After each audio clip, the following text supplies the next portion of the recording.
मेरे प्रिय भाई और बहनों, बराबर कई बार कई युवक युवतियां मेरे पास आकर एक सवाल करते हैं, स्वामी जी मैं प्रार्थना करता हूँ, मैं वचन सुनता हूँ, आपके कार्यक्रमों को भी अटेंड करने का प्रयास करता हूँ, लेकिन मेरे जीवन में बहुत ज़्यादा प्रलोभन है और विशेष करके वासना संबंधी प्रलोभन है। इसको मैं हटाने का प्रयास करता हूँ लेकिन हटता नहीं है, मैं उलझ गया हूँ।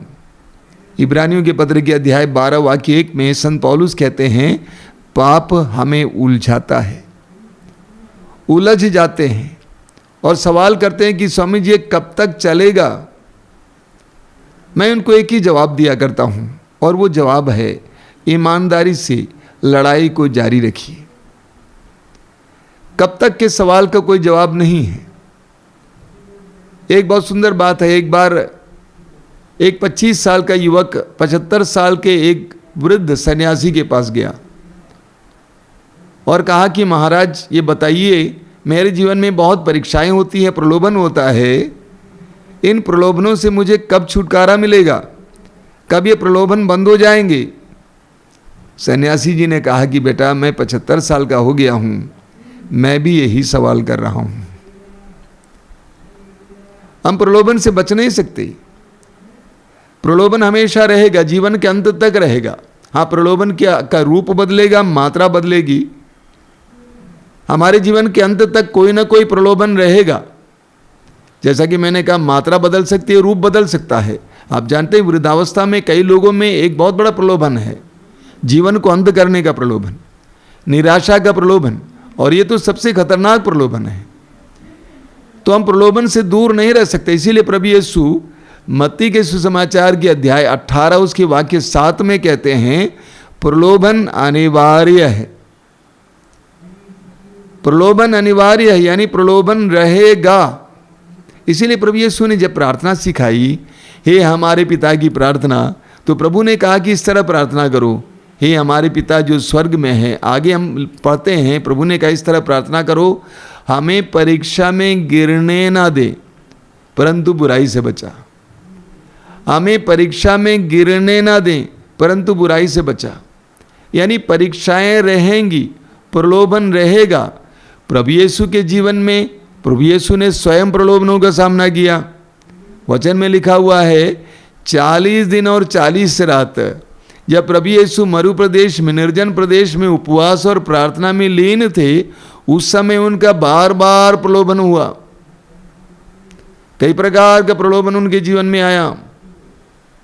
आगे हम पढ़ेंगे 40 दिन और 40 रात के उपवास और प्रार्थना के बाद जब पवित्र आत्मा से भरकर प्रभु यीशु बाहर आ जाते हैं, उस समय भी प्रलोभन करता उनके सामने आ जाता है, उनका प्रलोभन करता है। क्रूस पर लटकते समय भी प्रभु यीशु का प्रलोभन हुआ। उनको चैलेंज किया गया कि यदि तू ईश्वर का पुत्र है तो इस क्रूस पर से नीचे उतर आओ। तो प्रभु यीशु को स्वयं प्रलोभनों का सामना करना पड़ा।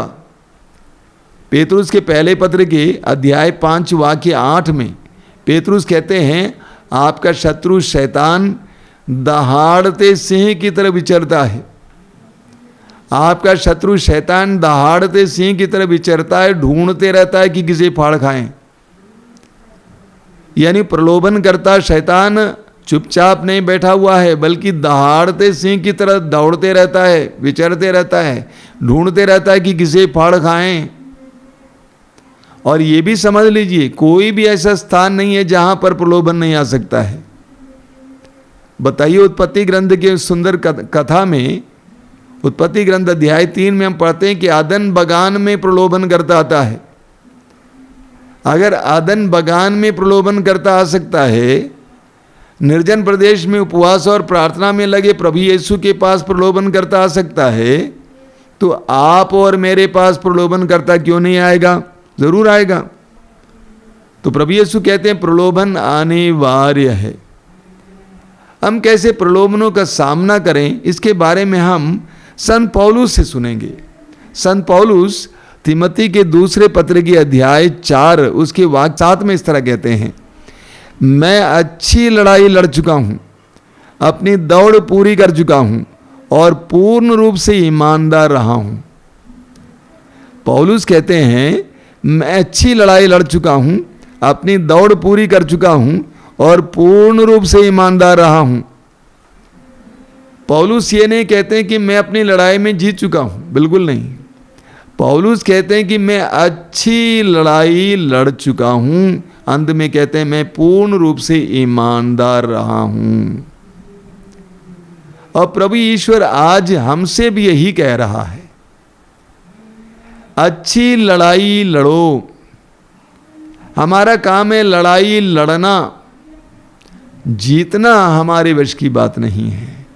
प्रभु यीशु ने शैतान पर जीत पाई, संभवतः अंत में हमें जीत मिलेगी, लेकिन हमें अच्छी लड़ाई लड़नी है। देखिए संत पौलुस क्या कहते हैं। संत पौलुस कहते हैं एफेसियों के पत्र के अध्याय 6 वाक्य 12 में, आपने बार बार सुना है, पौलुस कहते हैं हमें निरे मनुष्यों से नहीं बल्कि इस अंधकार में संसार की अधिपतियों, अधिकारियों तथा शासकों और आकाश की दुष्ट आत्माओं से संघर्ष करना पड़ता है। हमारा ये जीवन एक संघर्ष है, हमारा ये जीवन एक लड़ाई है, एक जंग है।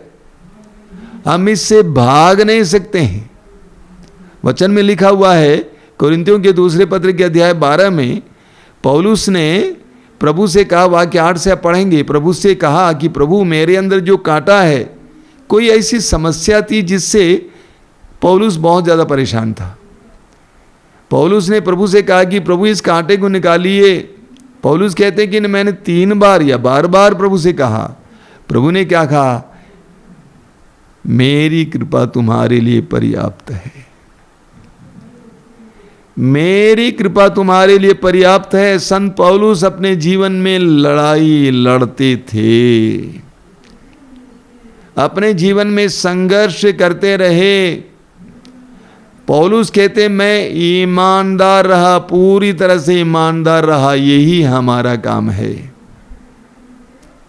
प्रकाशना ग्रंथ के अध्याय 2 वाक्य 10 में प्रभु कहते हैं कि तुम्हारे ऊपर बहुत सारे अत्याचार होंगे, लेकिन अंत तक ईमानदार बने रहो, अंत तक ईमानदार बने रहो। तो ये लड़ाई लड़ना हमारा काम है, जीवन के अंत तक लड़ाई लड़ना हमारा काम है।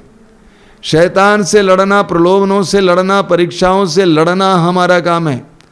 अलग अलग परीक्षाएं हमारे सामने आ सकती हैं, वासना संबंधी परीक्षाएं, धन संपत्ति संबंधी परीक्षाएं, हमारे अंदर कई प्रकार के लालच आ सकते हैं, निराशा, उदासी, घमंड, स्वार्थ, विभिन्न प्रकार की परीक्षाएं हमारे सामने आ सकती हैं।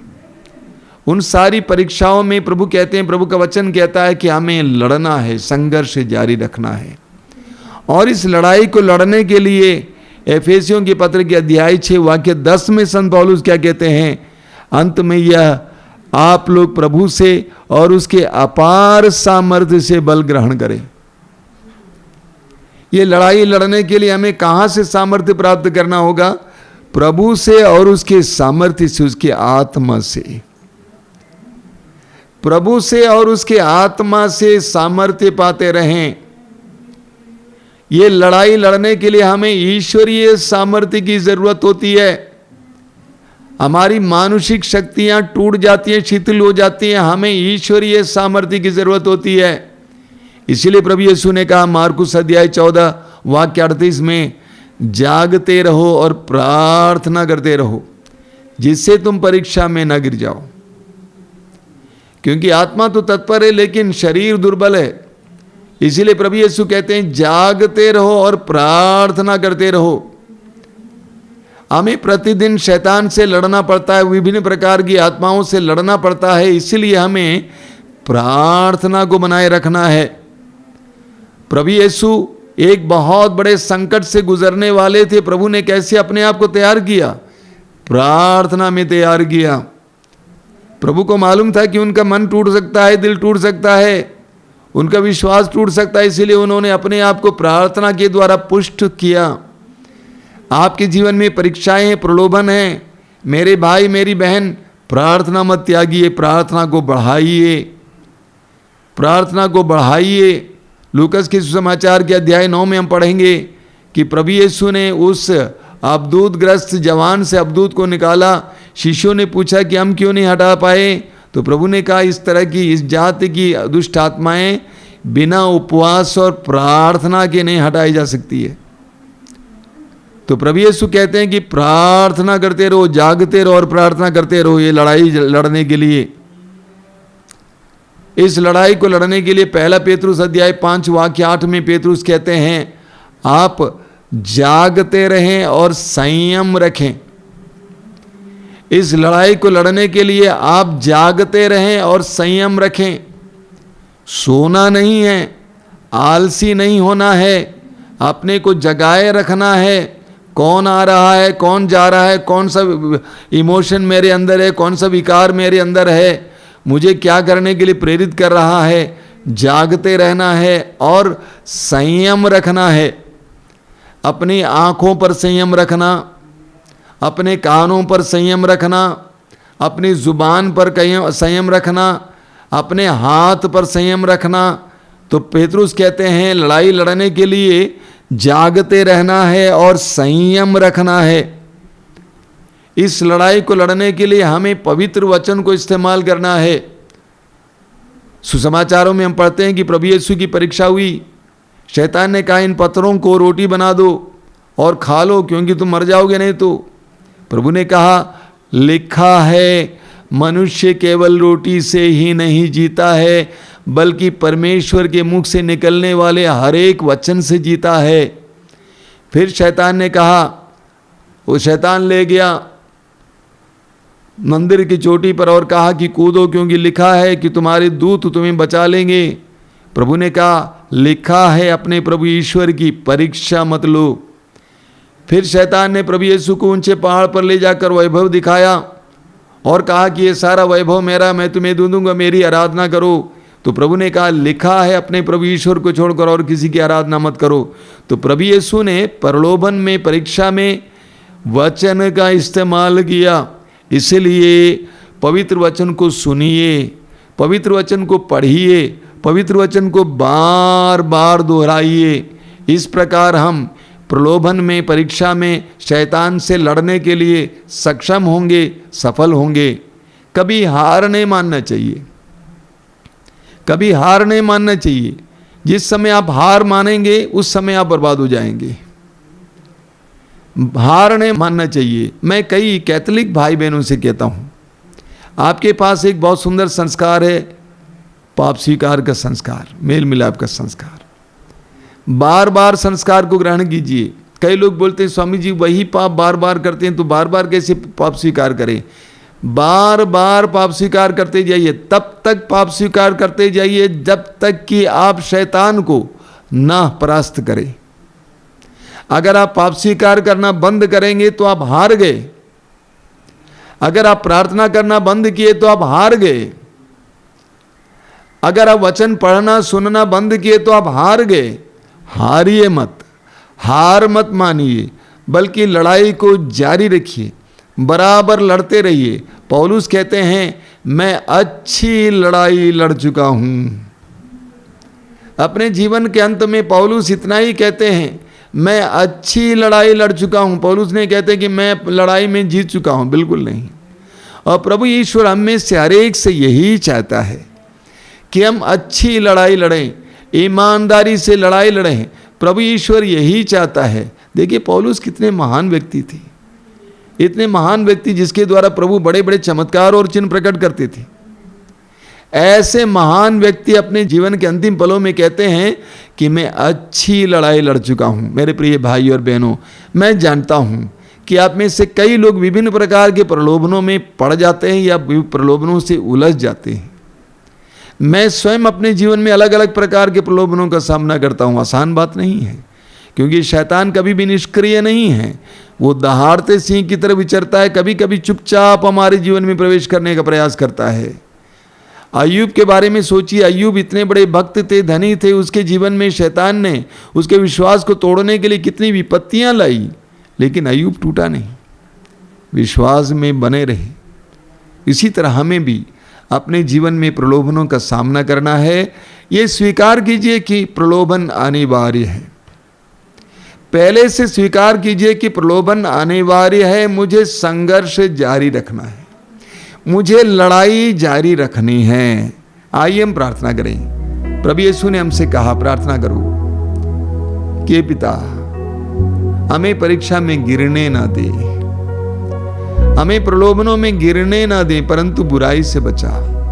यही प्रार्थना आज भी हमारी होगी। हमें प्रलोभनों में गिरने ना दे। प्रलोभन होंगे हम जानते हैं, लेकिन उन सारे प्रलोभनों के सामने उसी तरह बर्ताव करने की कृपा दे जिस तरह तेरे पुत्र यीशु ने बर्ताव किया। तेरे पुत्र यीशु ने शैतान से कहा, हट जाओ शैतान, हट जाओ शैतान, और हट गया शैतान। तेरे पुत्र यीशु ने प्रलोभनों का सामना करने के लिए अपने आप को तैयार किया, प्रार्थना के द्वारा, पवित्र वचनों का इस्तेमाल करके शैतान को हराया। उसी तरह हमें भी प्रार्थना और वचन के द्वारा इस जीवन के संघर्ष में जीतने के लिए कृपा दीजिए। तेरे सामने ईमानदार बने रहने के लिए कृपा दीजिए। प्रभु यीशु इन पवित्र वचनों को सुनने वाले मेरे भाई बहनों को आशीर्वाद दीजिए। तेरे पवित्र सामर्थ्य उन्हें प्रदान कीजिए। संत पौलुस कहते, जब मैं दुर्बल हूं उस समय मैं बलवान हूं, क्योंकि मेरे अंदर उस समय ईश्वर का सामर्थ्य पूर्ण रूप से प्रकट होता है। प्रलोभनों के समय, परीक्षा के समय तेरा सामर्थ्य उनके जीवन में पूर्ण रूप से प्रकट हो जाए। विभिन्न प्रकार के परीक्षाओं में पड़े हुए लोगों को इस समय तू छुटकारा देना हो। वासना संबंधी परीक्षाओं में पड़े भाई बहनों को छुटकारा देना हो। लालच के शिकार भाई बहनों को छुटकारा देना। नशे के शिकार भाई बहनों को छुटकारा देना। प्रभु यीशु हमारी इस प्रार्थना को ग्रहण कीजिए। आमीन।